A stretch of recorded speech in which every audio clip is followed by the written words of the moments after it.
မင်္ဂလာပါခင်ဗျ Movies Knowledge ကနေကြိုးပါရခင်ဗျအခုတင်ဆက်ပေးမှာကတော့ Peaky Blinders The Immortal Man 2026ဆိုတဲ့ဇာတ်ကားလေးမျိုးဖြစ်ပါတယ်။ကဲစလိုက်ကြရအောင်ဗျ။နှစ်ပေါင်းများစွာကြာခဲ့ပါပြီ။အင်္ဂလန်နိုင်ငံရဲ့ဝေးလံတီးခေါင်းတဲ့တောမြို့လေးတစ်မြို့မှာတကိုယ်တည်းအေးဆေးဆေးနေထိုင်နေခဲ့တဲ့လူတစ်ယောက်ရှိပါတယ်။သူဟာတချိန်ကတလောကလုံးကကြောက်ရွံ့ရတဲ့ဘာမင်ဂမ်မြို့ရဲ့ဘရင်တစ်ပေါင်းလိုမင်းမှုခဲ့တဲ့ဂန္ဓဝင်လူမိုက်ဂွိုင်းကြီးရဲ့ခေါင်းဆောင်ဟောင်း Thomas Shelby ပါပဲ။သူဟာသူ့ရဲ့အတိတ်ကအမောင်ထုတွေကိုစွန့်ခွာပြီးငိမ့်ချမ်းတဲ့ဘဝကိုရွေးချယ်ခဲ့ပေမဲ့ကံကြမ္မာကတော့သူ့ကိုအနာပေးဖို့အစီအစဉ်မရှိခဲ့ပါဘူး။မြို့ပါကနေရောက်လာတဲ့သတင်းစိုးတစ်ခုကသူ့ရဲ့အေးချမ်းမှုကိုရိုက်ခွဲလိုက်ပါတယ်။အဲ့ဒါကတော့သူ့နဲ့ဝေးကွာနေတဲ့သူ့ရဲ့သားဖြစ်သူဟာမြို့ပါရဲ့အန်ဒီရဲ့အရှိဆုံးအမောင်လောကတွေကိုခြေစုံပစ်ဝင်သွားခဲ့ပြီဆိုတာပါပဲ။ပိုဆိုးတာကသူ့သားဟာတာမန်လူမိုက်တွေနဲ့မဟုတ်ပဲသူနိုင်ငံလုံးကိုဝါမျိုးကိုကြံစီနေတဲ့ရက်ဆက်လွန်းတဲ့နာစီအယူအဆရှိတဲ့ဖက်စစ်အုပ်စုတွေနဲ့ပတ်သက်မိသွားတာပါ။ဒါကြောင့် Thomas Shelby ဟာသူ့ရဲ့မြင်းစည်းဥထုတ်ကိုပြန်ဆောင်သူ့ရဲ့အေးဆက်တဲ့မျက်လုံးတွေကိုပြန်လဲအသက်သွင်းပြီးမြို့ပါစီကိုခြေချလိုက်ပါတယ်။သူပြန်ရောက်လာတာကိုတိလိုက်တဲ့ရန်သူဟောင်းတွေဟာတုန်လှုပ်ကုန်ကြပါတယ်။ဒါပေမဲ့အခုသူချင်းဆိုင်ရမှာဟာတာမန်တနက်ကင်လူမိုက်တွေမဟုတ်ပါဘူး။နိုင်ငံရေးအာဏာကိုလက်ကင်ထားပြီးလူမျိုးရေးအစွန်းရောက်နေတဲ့နာဇီခေါင်းဆောင် Oswald Mosley ရဲ့အုပ်စုဖြစ်ပါတယ်။ Thomas ဟာသူ့သားကိုဒီအမောင်တွင်းထဲကကယ်ထုတ်ဖို့ကြိုးစားရင်းနဲ့ပဲတစ်ဖက်မှာလည်းသူ့နိုင်ငံကိုဖျက်ဆီးမဲ့နာဇီတွေရဲ့အစီအစဉ်ကိုဖျက်ဆီးရပါတော့တယ်။သူဟာလူမိုက်ခေါင်းဆောင်ဟောင်းတယောက်ဖြစ်ပေမဲ့အခုတော့သူဟာနိုင်ငံရဲ့ကယ်တင်ရှင်ဖြစ်လာရမယ့်အခြေအနေကိုရောက်နေပါပြီ။ Thomas Shelby ဟာအရင်လိုပဲအစီအစဉ်တွေတစ်ခုပြီးတစ်ခုဆွဲပါတယ်။သူ့ရဲ့ရန်သူတွေကိုတယောက်ချင်းကြီးအကွက်ချမ်းပြီး6ထဲကိုတွန်းပုတ်လိုက်ပါတယ်။နာဇီတွေဟာ Thomas ကိုတာမန်လူအိုကြီးလို့ထင်မှတ်ခဲ့ကြတာပါ။ဒါပေမဲ့သူတို့မသိတာကဒီလူဟာတေမဲနဲ့မျက်နှာချင်းဆိုင်ဖူးတာ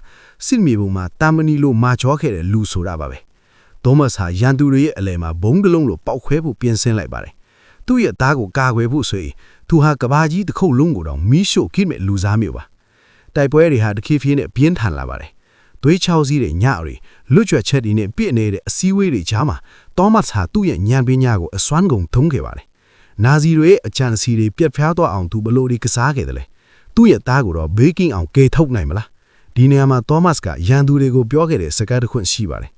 ငါ့ကိုရန်သူလို့တတ်မှတ်တာကမင်းတို့ရဲ့အမှားမဟုတ်ဘူးဒါပေမဲ့ငါ့မိသားစုကိုထိတာကတော့မင်းတို့ရဲ့နောက်ဆုံးအမှားပဲတဲ့အဲ့ဒီနောက်မှာတော့ဘာမင်ဂမ်မြို့ရဲ့လမ်းမာပြီးပေါ်မှာတနက်ထန်တွေဖုံးလွှဲသွားပြီးနာဇီတို့ရဲ့ empire ဟာတဖြည်းဖြည်းနဲ့ပြိုလဲလာပါတော့တယ်ဒါပေမဲ့ဒါဟာအစပဲရှိသေးတာ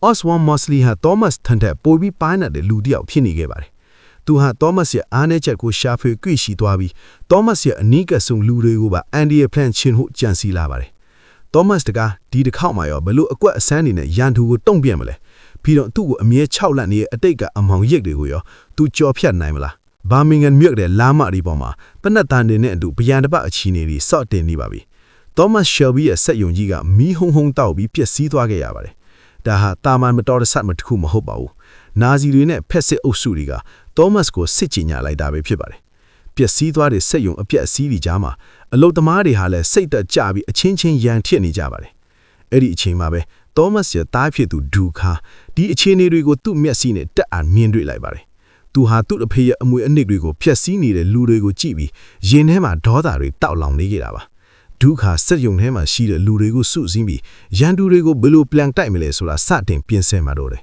။ဒါပေမဲ့ Thomas ကတော့သူ့သားကိုဒီအန်ဒီရဲ့တွေကြားထဲမှာအကြကြီးမထားချင်ပါဘူး။ Thomas ဟာလီဗာပူးမြို့ရဲ့ဝါတာလူးစိတ်ခန့်စီကိုရောက်သွားပါတယ်။အဲ့ဒီမှာသူဟာသူ့ရဲ့ယုံကြည်ရတဲ့ယုံလူတွေနဲ့တွေ့ဆုံပြီးနာဇီတွေကိုအမြင့်ပြန့်ချေမှုကိုလွတ်ချွတ်အစီအစဉ်တစ်ခုကိုဆွဲခဲ့ပါတယ်။သူတို့ဟာရွှေနွဲ့တွေကြားမှာဝတ်တွေနဲ့အတူညစ်ပတ်ပေးရနေတဲ့နေရာတစ်ခုမှာတွေ့ဆုံခဲ့ကြတာပါ။ဒါဟာရန်သူတွေတတိမထားမိအောင်လွှဲချထားတဲ့နေရာတစ်ခုပါပဲ။တစ်ဖက်မှာလည်း Thomas ရဲ့စိတ်ထဲမှာတော့အတိတ်ကဒဏ်ရာတွေကပြန်လဲ6လနေဆဲပါတယ်။သူဟာသင်္ချိုင်ကုန်းမှာတကိုယ်တည်းလမ်းရှောင်နေရတေဆုံးသွားခဲ့သူ့ရဲ့ချစ်လာရက်တွေကိုသတိရနေခဲ့တာပါ။ဒီတိုက်ပွဲကသူ့အတွက်တော့နောက်ဆုံးတိုက်ပွဲဖြစ်လာနေပါတယ်။ဒါကြောင့်သူဟာအရာအားလုံးကိုအဆုံးဖြတ်ပေးဖို့အတွက်သူ့ရဲ့အေးဆက်လာတဲ့အစီအစဉ်တွေတစ်ခုပြီးတစ်ခုကိုအကောင့်ထဲအထည့်ဖော်ပါတော့တယ်။ညမောင်သွားတဲ့အချိန်မှာတော့မြို့တွေကဘားတစ်ခုမှာတနတ်ထန်တစ်ချက်ထွက်ပေါ်လာပါတယ်။ဒါဟာ Thomas Shelby ရဲ့ရန်သူတွေကိုပေးလိုက်တဲ့သတိပေးချက်တစ်ခုပါပဲ။ Thomas Shelby ဟာသူ့ရဲ့မိသားစုနဲ့နိုင်ငံကိုကာကွယ်ဖို့အတွက်ဘလမ်တီရက်ဆက်ပြမလဲ။